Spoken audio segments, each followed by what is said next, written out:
Educational creativity চ্যানেলে সকলকে স্বাগত। ফ্রেশারদের জন্য, এসএসসি ফ্রেশারদের জন্য একটি খারাপ খবর এটি বলা যেতে পারে।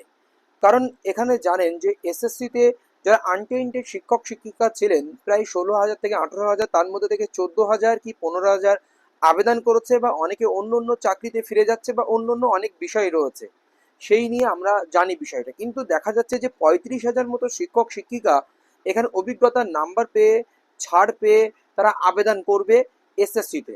এটা আমরা দেখেছি, বা আবেদনের পরে আমরা বিভিন্ন সূত্র মারফত জানতে পেরেছি।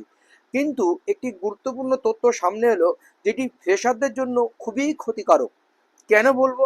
শুধুমাত্র ওয়েস্ট বেঙ্গলের আন্ডারে স্পন্সরে কোনো চাকরি করছে বা গভর্নমেন্ট এইডেড বা স্পন্সার্ড স্কুলে তা নয়, তারা অন্য অন্য বেসরকারি স্কুলে গেজেটে লেখা ছিল বা নোটিফিকেশনে লেখা ছিল, তারপরেও কিন্তু যখন আবেদন হয়েছে গুরুত্বপূর্ণ 2 থেকে 3 লাইন একটি লেখা ছিল তাদের সেই প্রিভিয়াস এক্সপিরিয়েন্স নিয়ে, টিচিং এক্সপিরিয়েন্স নিয়ে। সেই জন্য অনেক প্রার্থী সেখানে উল্লেখ করেনি। তেমনই একজন প্রার্থী কলকাতা হাইকোর্টের দ্বারস্থ হয়েছেন। তিনি জওহর নবোদয় বিদ্যালয়ে চাকরি করেন। জওহর নবোদয় বিদ্যালয়ে সেন্ট্রালে চাকরি করা মানে তার স্যালারি অনেক বেশি, তাও তিনি বাড়ির কাছে আসার জন্য, হয়তো তার অন্য রাজ্যে চাকরি করতে হয়, এমন অনেকেই কিন্তু আবেদন করেছে। বা বেসরকারি স্কুলে যারা চাকরি করেন তাদেরও কিন্তু এই সুযোগটা দেবে প্রাইভেট স্কুলে এসএসসি। সেরকম একটি মামলার খবর আপনাদেরকে দিচ্ছি। দেখুন, এটি ফ্রেশারদের জন্য খুবই খারাপ খবর।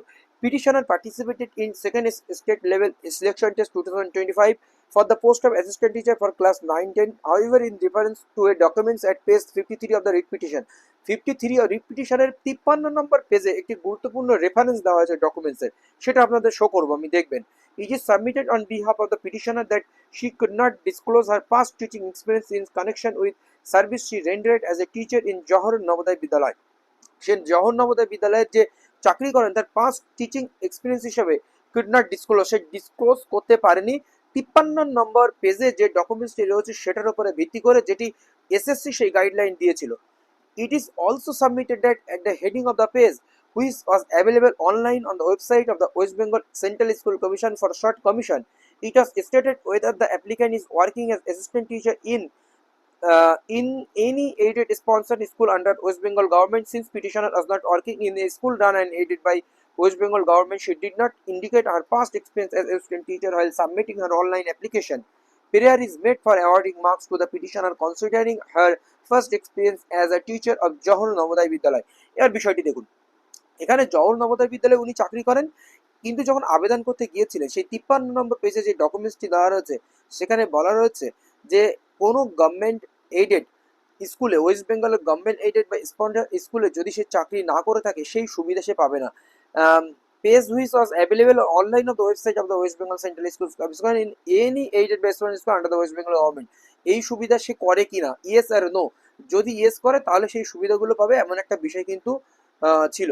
Since petitioner was not working in a school run aided by the West Bengal government, কিন্তু এখনো পর্যন্ত সেই ক্যান্ডিডেট যে পিটিশনার দ্বারস্থ হয়েছেন কলকাতা হাইকোর্টে, তিনি সে ওয়েস্ট বেঙ্গলের আন্ডারে কোনো গভর্নমেন্ট স্পন্সর বা এইডেড স্কুলে চাকরি করেন না, সেই জন্য তিনি সেই সাবমিটিংয়ে তার টিচিং এক্সপিরিয়েন্সের কথা উল্লেখ করেননি। এটাই এখানে দেওয়া আছে। কোর্ট এবার কি দিচ্ছে সেটা বিস্তারিত আমরা পড়বো। Mister Singh, land advocate representing the commission on instruction, submits that if petitioner would have indicated past experience as a teacher in Johor Navodaya Vidyalaya while submitting online application, her first experience could have been taken into the consideration for awarding marks. এখানে পর্ষদের পক্ষ থেকে, কমিশনের পক্ষ থেকে যিনি advocate ছিলেন তিনি বলছেন যে ইনস্ট্রাকশন সাবমিট এই petitioner would have been indicate, petitioner সেই experience teacher in Jawahar Navodaya বিদ্যালয়ের যদি এক্সপিরিয়েন্স সেটা যদি তিনি উল্লেখ করতেন সাবমিটিং অনলাইন অ্যাপ্লিকেশন, তাহলে সে পাস্ট টিচিং এক্সপিরিয়েন্স অভিজ্ঞতা যে নাম্বারটি তাকে দেওয়া হতো। It is submitted that due to failure on the part of the petitioner to indicate her past experience while submitting online application, the commissioner would be in difficulty to award marks for past experience. যেহেতু petitioner ব্যর্থ হয়েছে সেই এক্সপিরিয়েন্সের যে বিষয়টি submit করতে, online application যখন করেছে, would be difficult to award, সেহেতু কমিশনের নিকট এখন এই মার্কসটি দেওয়া, তার মানে অভিজ্ঞতার মার্কসটি দেওয়া খুব কঠিন বিষয়। Considering the case made out in this writ petition, court finds that petitioner was under dilemma while submitting online application.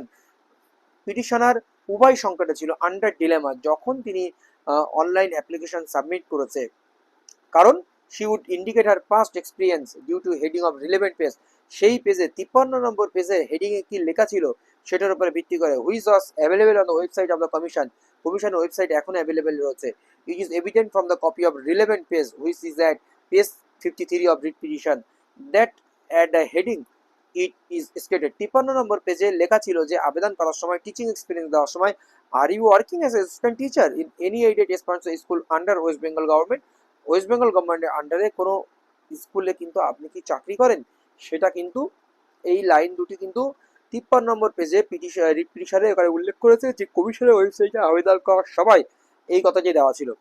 Petitioner found at the time of submitting online application since she worked in Johor Navodaya Vidyalaya which was neither aided nor sponsored school under West Bengal government, her first experience as a teacher in said school was not required to be disclosed। যেহেতু জওহর নবোদয় বিদ্যালয় সেহেতু West বেঙ্গলের আন্ডারে কোনো school নেই সেহেতু তিনি ওটা উল্লেখ করেননি।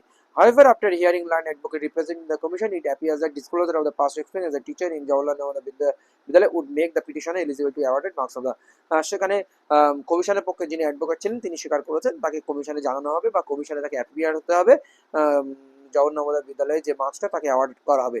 In view of the aforesaid consideration, petitioner is granted leave to make an application to secretary of the commission being respondent number 4 praying for consideration for her past experience by 26 September 2025।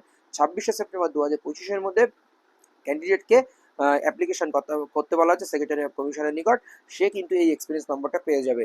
In the application petitioner shall disclose necessary particulars along with supporting documents of her past experience. তার past experience নিয়ে সমস্ত documents নিয়ে তাকে কিন্তু পশ্চাৎ কমিশনে যেতে হবে 26 তারিখের মধ্যে। If application is made with in aforesaid time to respondent number 4, নির্দিষ্ট টাইমের মধ্যে রেসপন্ডেন্ট নাম্বার 4 এর কাছে যদি সেই ডকুমেন্টস জমা করা হয়, necessary step shall be taken for awarding marks in the petition concerning her past experience if she is found to be otherwise eligible. যদি সে আদারওয়াইজ এলিজিবল হয় ইত্যাদি ইত্যাদি হয় তাহলে কিন্তু তার সুযোগ দেবে, এরকম একটি বিষয়। With the aforesaid direction writ petition stand dispose করে দেওয়া হচ্ছে। তাহলে সেই মানে এখানে কমিশনের ভুল বলা যেতে পারে, কমিশন ওই হেডিং এর জন্য সে আবেদন করেনি, তাকে এখন সুযোগ দেওয়া হচ্ছে 26 তারিখের মধ্যে ডকুমেন্ট জমা দিতে হবে। এটা শুধু ফ্রেশার না, যারা আনটেন্টেড যোগ্য টিচার রয়েছে তাদের জন্য খুব দুঃখজনক বিষয়। ধন্যবাদ।